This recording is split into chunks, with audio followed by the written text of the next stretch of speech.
नमस्कार, देवभूमि चैनल में आपका स्वागत है। आप सभी को पापमोचनी एकादशी की ढेरों शुभकामनाएं। आपका दिन मंगलमय हो। आपका व्रत आपकी मनोकामनाओं को सिद्ध करने वाला, पूर्ण करने वाला और आपके सांसारिक जीवन के हितकर हो, ऐसी कामना हम भगवान श्री हरि से करते हैं।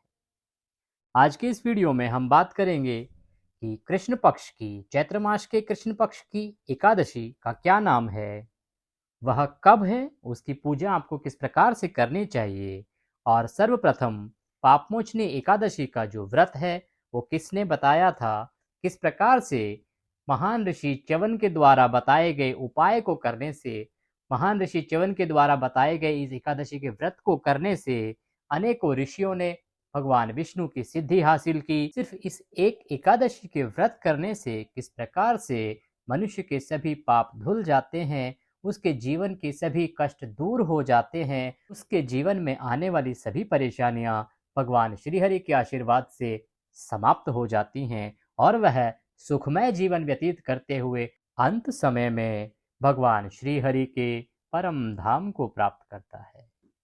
यह व्रत कब है, किस प्रकार से करें, पूजा विधि क्या होनी चाहिए, कथा क्या है, महात्म्य क्या है और व्रत का पारण क्या होगा, पारण के साथ व्रत के नियम क्या होंगे, क्योंकि एकादशी व्रत नियमों पर आधारित है। एक ऐसा व्रत है जो आपको बड़े बड़े पापों से छुटकारा दिलाता है, आपके जीवन की बड़ी से बड़ी परेशानियों को यूं हर लेता है। पर इस व्रत के नियम भी बड़े कठिन हैं, बड़े कठोर हैं। आपको व्रत को नियम के अनुसार करना होता है, उन नियमों का पालन करते हुए करना होता है, तभी आपको इस व्रत को करने का पुण्य प्राप्त होता है। आपको साथ ही ये भी ध्यान रखना होता है कि एकादशी व्रत का पारण सही समय पर, सही नियम से, उचित विधि से किया जाए। तो वह विधि भी आज के इस वीडियो में आपको बताई जाएगी। पिछले कई वर्षों से हम इसी प्रकार भगवान श्री हरि के आशीर्वाद से लोगों का मार्गदर्शन करने का प्रयास कर रहे हैं। सिंधु ज्योतिष शास्त्र के आधार पर जो पंचांग हमारे भारतवर्ष में प्रचलित हैं, उन्हीं पंचांगों के आधार पर आपको ये जानकारी दी जाती है। हमारे इस चैनल पर दी गई जानकारी ऑथेंटिक होती है, पुख्ता। जो हमारा सिंधु ज्योतिष शास्त्र है, जिस पर हमारा भारतवर्ष का, हमारा सनातन धर्म का ज्योतिष शास्त्र टिका हुआ है, जिसकी कैलकुलेशन उस पर आधारित है, उसी के अनुसार, उन्हीं पंचांगों के अनुसार आपको ये जानकारी प्रदान की जाती है। हमारे चैनल पर दी गई जानकारी पंचांग पर आधारित और शुद्ध जो परम ज्योतिषाचार्य हैं हमारे, उनके मार्गदर्शन में आपको प्रदान की जाती है। उद्देश्य सिर्फ इतना है कि हमारे जितने भी सनातनी भाई बंधु हैं, उन सभी को सही जानकारी मिले, सही तरीके से सही समय पर वो अपने व्रत आदि को कर पाएं और हमारे सनातन धर्म का विस्तार हो। वीडियो अच्छा लगे तो उसे लाइक अवश्य करें।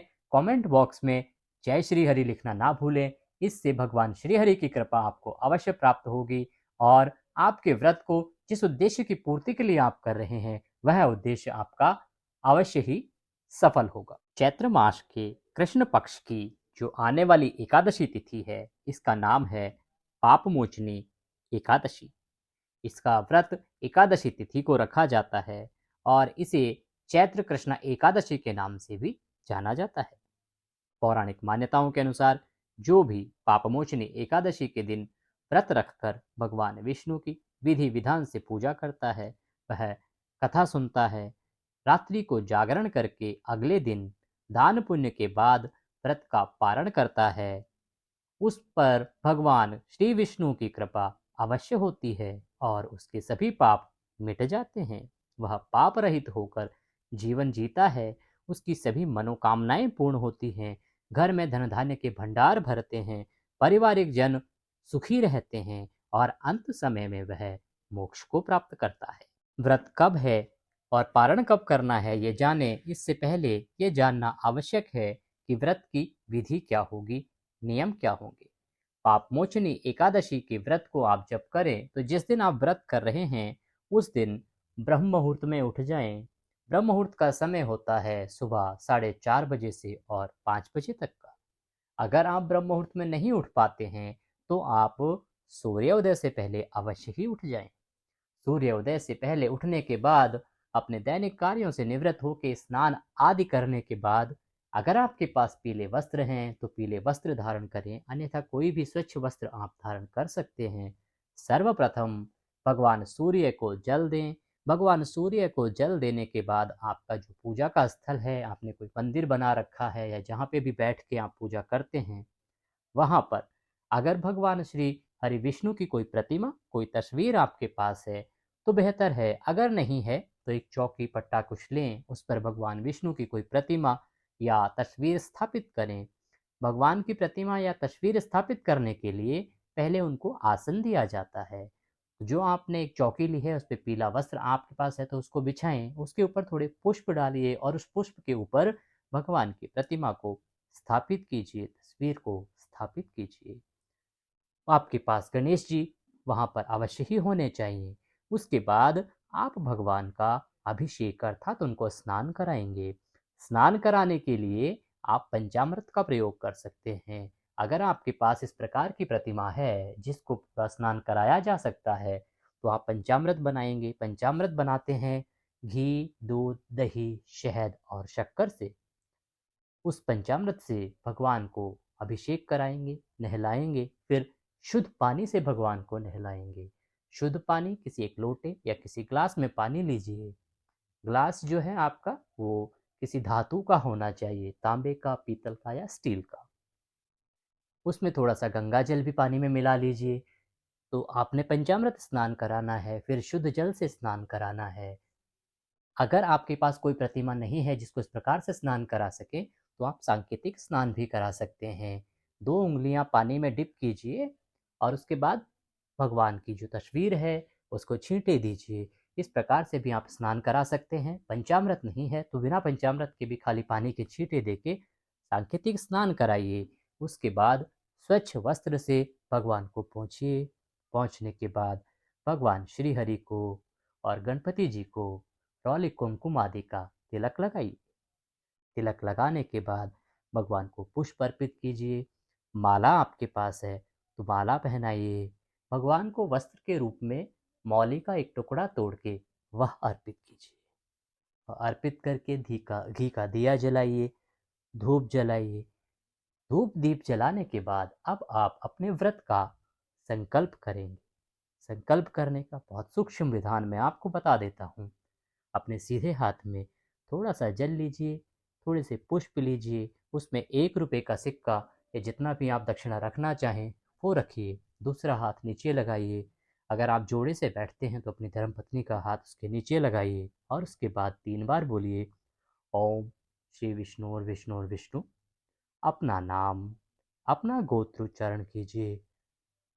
अब जिस भी दिन आपका जो व्रत है वह दिन बोलिए, वह तिथि बोलिए, जिस स्थान पर आप उस समय बैठे हुए हैं वहाँ का पता, मकान नंबर और शहर के नाम सहित बोलिए।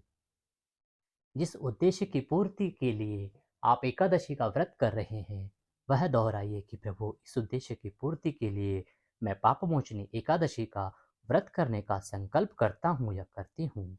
आपके आशीर्वाद से मेरा यह व्रत सफल हो, इसी कामना के साथ वह पुष्प और संकल्प भगवान श्री हरि के चरणों में छोड़ दीजिए। भगवान को नमस्कार कीजिए।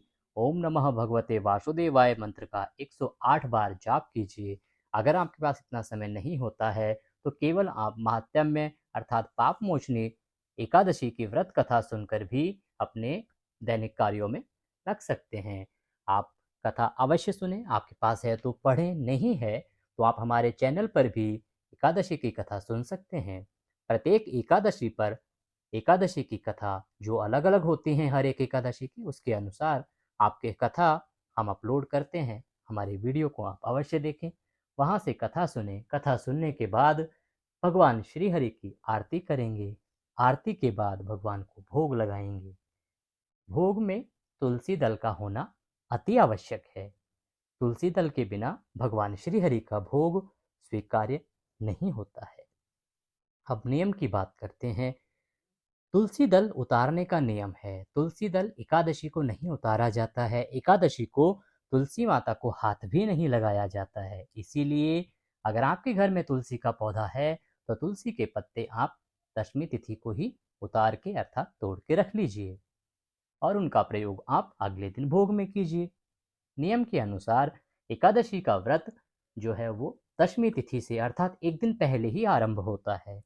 आपको नियम के अनुसार एक दिन पहले दोपहर के बाद ही भोजन त्याग देना चाहिए, अन्न त्याग देना चाहिए, लहसुन प्याज आदि तामसिक पदार्थों को त्याग देना चाहिए। परंतु आज के समय में अनेकों प्रकार की परेशानियां हैं, हमारे दैनिक जीवन में अनेकों बीमारियां ऐसी हैं जिनमें कि हम बहुत अधिक समय तक बिना खाए नहीं रह सकते। तो उस केस में आप रात्रि को भोजन कर सकते हैं, लेकिन तामसिक पदार्थ का ग्रहण ना करें।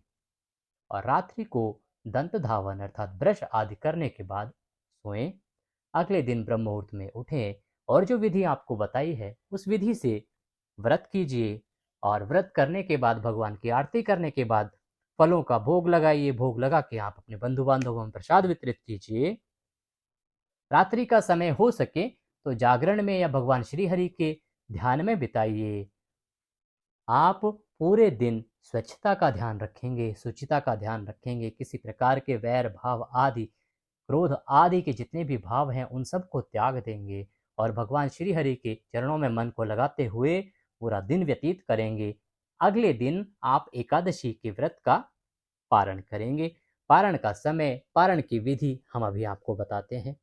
इससे पहले बता देते हैं कि एकादशी जो है पाप मोचनी एकादशी, इसका व्रत आप कब करेंगे। देखिए, पाप मोचनी एकादशी की शुरुआत हो रही है 4 अप्रैल को शाम को 4:16 पर और यह समाप्त होगी 5 अप्रैल को, दिन शुक्रवार का रहेगा, 1:28 पर। इस प्रकार से उदया तिथि के अनुसार एकादशी तिथि जो पापमोचनी एकादशी है उसका व्रत रखा जाएगा 5 अप्रैल को। 5 अप्रैल को आप व्रत रखेंगे। पूजा का समय रहेगा, जो शुभ मुहूर्त है वो है सुबह 6:06 से 10:49 तक। उस दिन ब्रह्म मुहूर्त जो रहेगा वो रहेगा 4:35 से 5:21 तक। वहीं दिन के शुभ मुहूर्त की बात करें जिसे अभिजीत मुहूर्त कहा जाता है, अभिजीत मुहूर्त का समय रहेगा 11:59 से 12:49 दोपहर तक।